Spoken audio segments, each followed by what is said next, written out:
अपने गणों के साथ बैठे हुए थे। इस अवसर में मां पार्वती ने शिव जी से पूछा कि हे महेश्वर, मैंने वह कौन सा पुण्य कार्य किया जिसके कारण आप मुझे पति के रूप में मिले। आप तो अंतर्यामी हैं, तो आप मुझे अवश्य इस बात को बताइए। इस बात को सुनकर शंकर जी कहते हैं कि हे देवी, आपने तो अति उत्तम पुण्य का संग्रह किया था जिससे आपको मैं प्राप्त हुआ था। आपने भादो मास के शुक्ल पक्ष की तीज के नाम में प्रसिद्ध हैं। शिव जी ने कहा कि हे गौरी, पर्वतराज हिमालय पर स्थित गंगा के तट पर तुमने अपनी बाल्य अवस्था में 12 वर्षों तक अधोमुखी होकर घोर तप किया था। इतनी अवधि तुमने अन्न न खाकर पेड़ों के सूखे पत्ते चबाकर व्यतीत किया। माघ की विकराल शीतलहरी में तुमने निरंतर जल में प्रवेश करके तप किया। बैसाख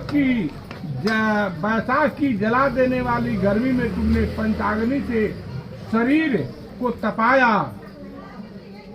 श्रावण की मूसलाधार वर्षा में खुले आसमान के नीचे बिना अन्न जल ग्रहण किए समय व्यतीत किया। तुम्हारे पिता तुम्हारी कष्ट साध्य तपस्या देखकर बड़े दुखी होते थे। तब एक दिन तुम्हारी तपस्या को देखकर नारद जी तुम्हारे घर पधारे।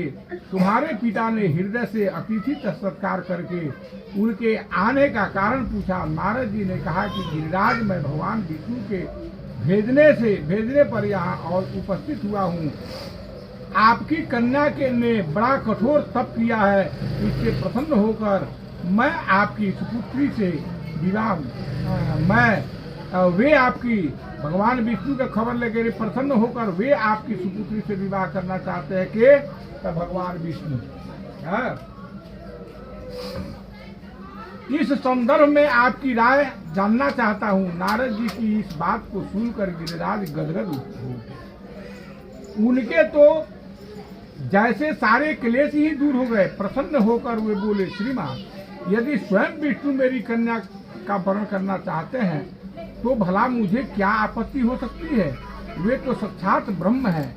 हे महर्षि, यह तो हर पिता की इच्छा होती है कि उसकी पुत्री सुख संपदा से युक्त पति के घर की लक्ष्मी बने। पिता की सार्थकता इसी में है कि पति के घर जाकर उसकी पुत्री पिता के घर से अधिक सुखी रहे।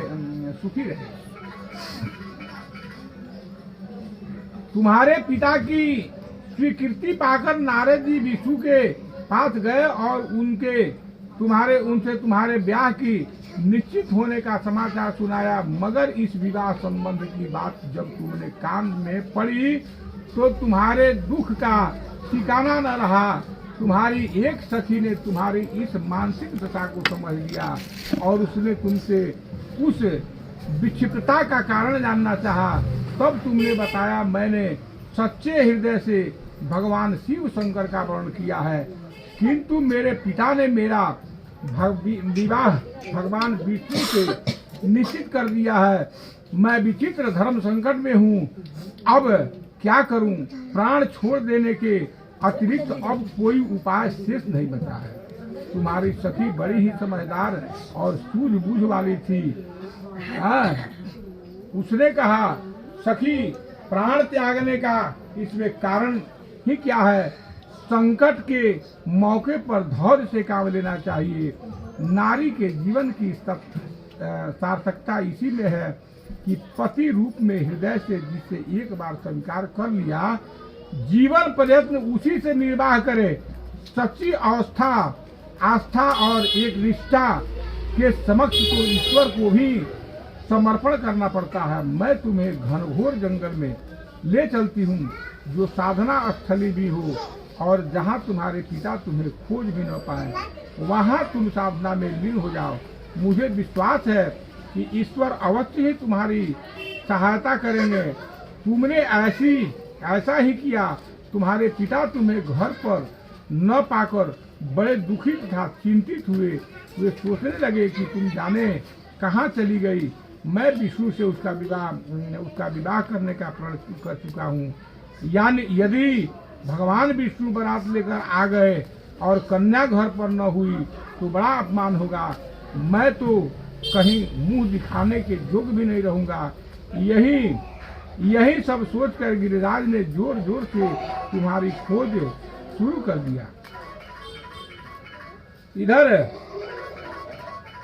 इधर तुम्हारी खोज होती रही और उधर तुम अपनी सखी के साथ नदी के तट पर एक गुफा में मेरी आराधना में लीन थी। भाद्रपद शुक्ल पक्ष तृतीया को हस्त नक्षत्र था। उस दिन तुमने रेत के शिवलिंग का निर्माण करके व्रत किया। रात भर मेरी स्तुति के गीत गाकर जागी। तुम्हारी इस कष्ट साध्य तपस्या के प्रभाव से मेरा आसन डोलने लगा। मेरी समाधि टूट गई। मैं तुरंत तुम्हारे समक्ष जा पहुंचा और तुम्हारी तपस्या से प्रसन्न होकर तुमसे वर मांगने के लिए कहा।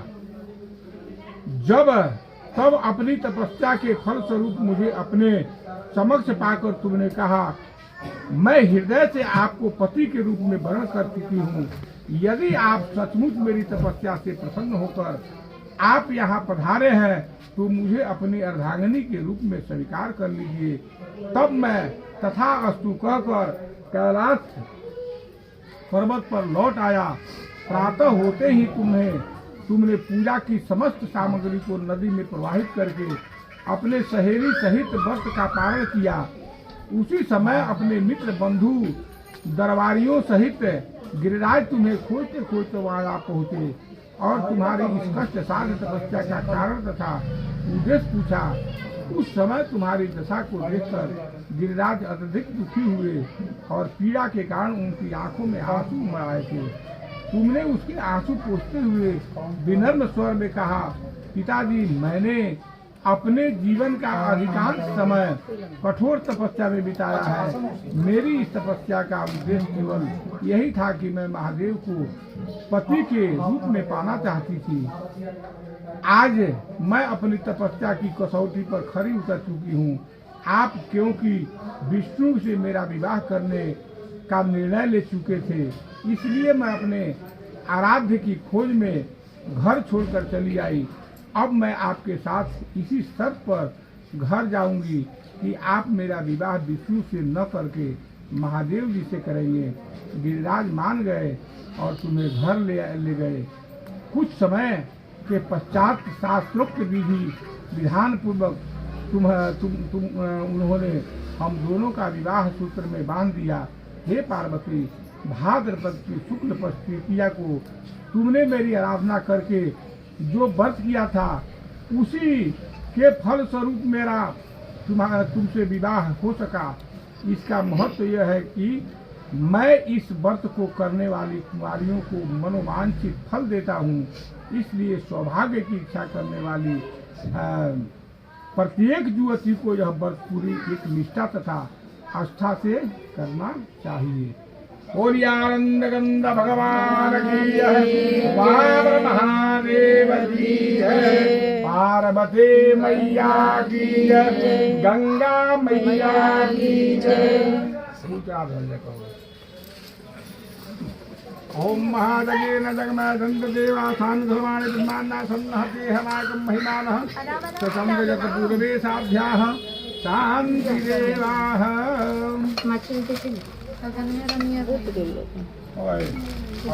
जलाओ जाए वो थाली में।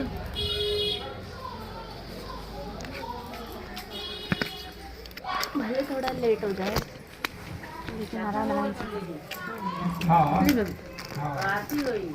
बासी हुई एगो पेटी में सजा दिया एगो थाली में। बड़ी कथा हो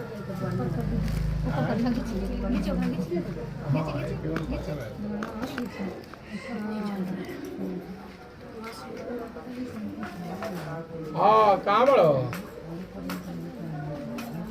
दूगो धके बारी हम कहे छोड़ के साहब की यहाँ चल जातू। दूगो निकाल बारी ना। हाँ बड़ी बोल फोन कर दिया, बड़ी फोन आप ही ने फूल डाला तो गिर गया। हम का जाने थे हम डालने लगा हाँ एक जगह वहाँ तो चल जाइए ऐसी गिढ़ावरा हाँ एक आदमी के गिढ़ावरा एक आदमी के गिरी तो लगा तैयार बड़ा सीना जाकर देख लियो माने अलग अलग हो काम कर दू आदमी के मतलब इहे हो हाँ सिखा दो 150 के उतर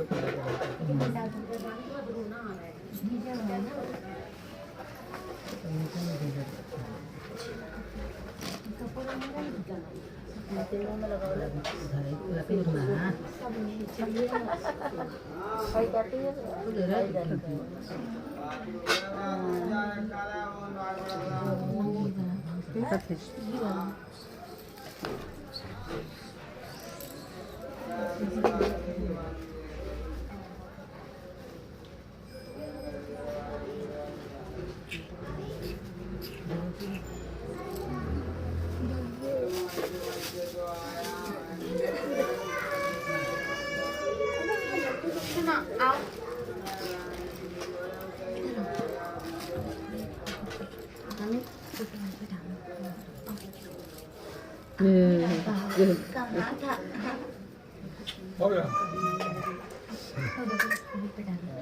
चल यार भी नहीं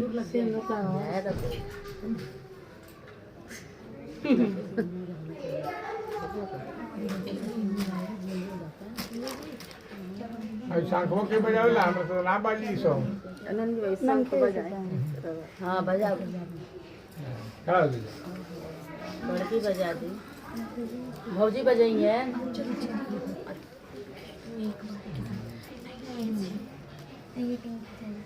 चलेगा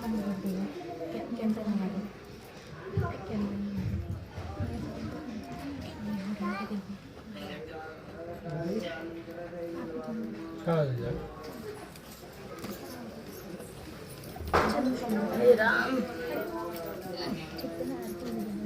ओम महाचंद्रमा मनसो यात्रो सूरजो उदायतः श्रोतादाय सम्प्रांशा मुखादग्निर्जायतः कर्पूरगौरं करुणावतारं संसारसारं भुजगेन्द्रहारं सदा वसन्तं हृदयारविन्दे भावं भवानी सहितं भवानी जय शिव ओंकार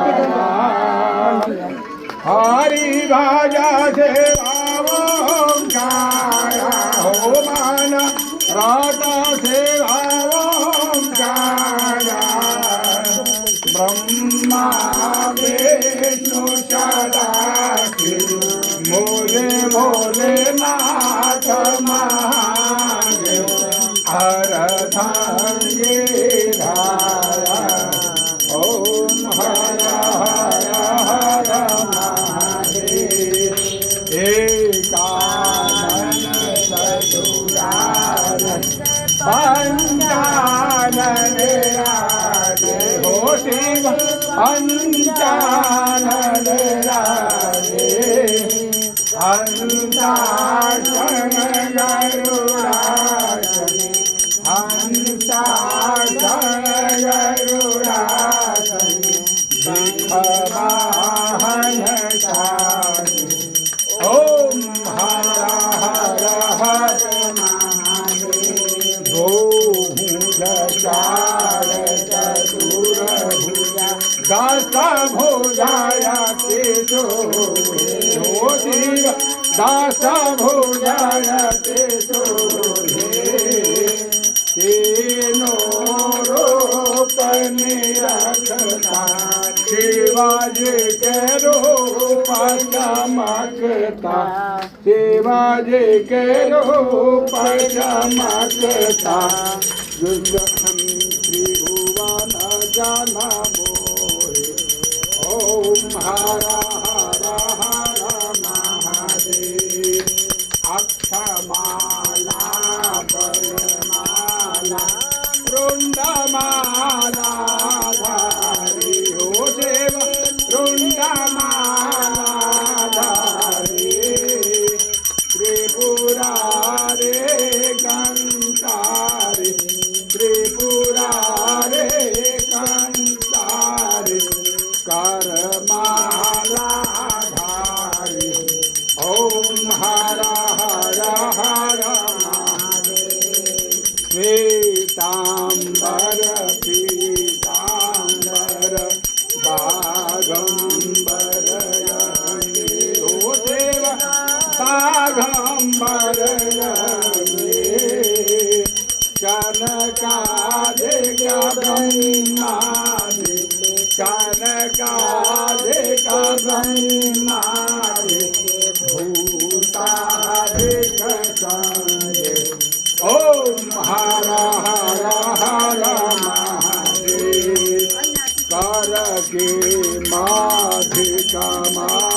त्रिशूल धरता हो सेवा त्रिशूल धरता जग करता जग हरता जग करता जग हरता जग पालन करता ओम हर हर हर महादेव ब्रह्मा विष्णु सदाशिव जानतया विवेका हो देव जानतया विवेका प्रणवाक्षर के माधे प्रणवाक्षर के माधे ओम हर हर हर महादेव गुरु शिव जी की आरती जो कोई नर नारी हो देवा जो कोई नर नारी कहत शिवानंद स्वामी मन भजत भुवन नंद स्वामी मन वांछित फल पावे ओम हर हर हर महादेव ओम हर हर हर महादेव ओम हर हर हर महादेव ओम हर हर हर महादेव तदेव लगनं सूर्यनां तदेवा तारा बलं चन्द्रबलं तदेव वेद्या बलं देव बलं तदेव लक्ष्मी पठेते अमृता स्मरामि तमेव माता च पिता तमेव वन्दो च जगा तमेव विद्या द्रविणां तमेव शरवं मम देव देव निरामभूतचां मलकोमलाङ्गं सीतासमारोपितवां भागं पारौ महासां चारुचापं नमामि रामं रघुवंशनाथं मनोरवं मारुततुल्यवेगं जितेन्द्रियं बोधिवताम्बरीशं घातात्मजं वा नरयोधमुखं श्रीरामदूतं शरणं प्रपदे जात्रियं स्वयं सुकृतिनां भवनेश्वलक्ष्मी पापात्मनां कृतिभिरां हृदयेषु बुधि श्रद्धा शतां कुलजन प्रभवाचलज्ञा तां स्वयं न पायत्म परिपा लय देवी देशं देवी प्रपन्ना श्रीहरे प्रसीद प्रसीद मातरा जगतोऽखिलस्य प्रासीद विश्वे सर्वाहिरेशं सर्वेश्वरे देवी चराचरस्य आरती जलिए मतलब को एक सांको बजाओ बजा दी पहले बजा दो हाँ और हमने के बजाएंगे अल्लाह ने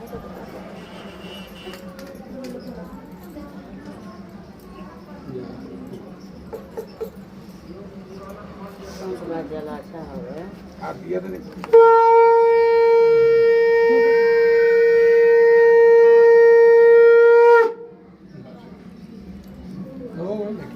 जरा नीचे रहे आरती के जल से शीतल करें फूल से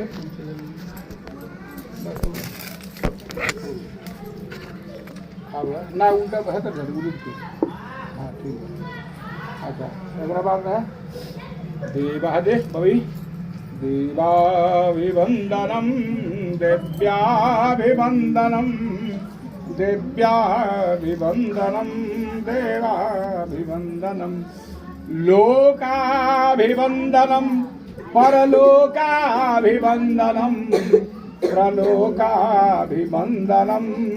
स्वलोकाभिवन्दनं अपना तरफ आत्माभिवन्दनं परमात्माभिवन्दनं प्रमात्माभिवन्दनं स्वयात्माभिवन्दनं आरती भगे गोड़ लागी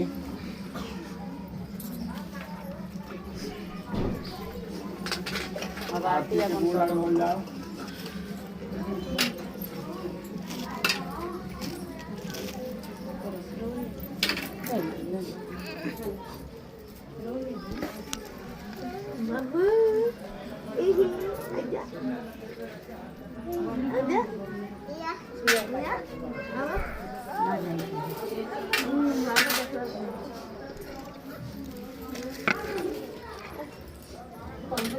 ना ना हाँ बात है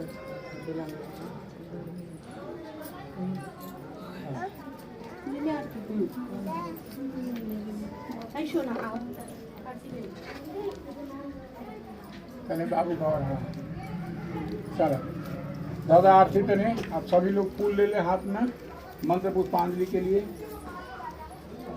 ॐ महायज्ञेन जगमयन्त देवासान् धर्माणि प्रथमान्यासन्नः ते हमाकं महिमानः सचन्द यत पुरवे साध्याः शान्तिदेवाः नानासुगन्धिपुष्पाणि यथाकारो धूमानिजः पुष्पाञ्जलिर्निर्मयातो गृहाणं परमेश्वरः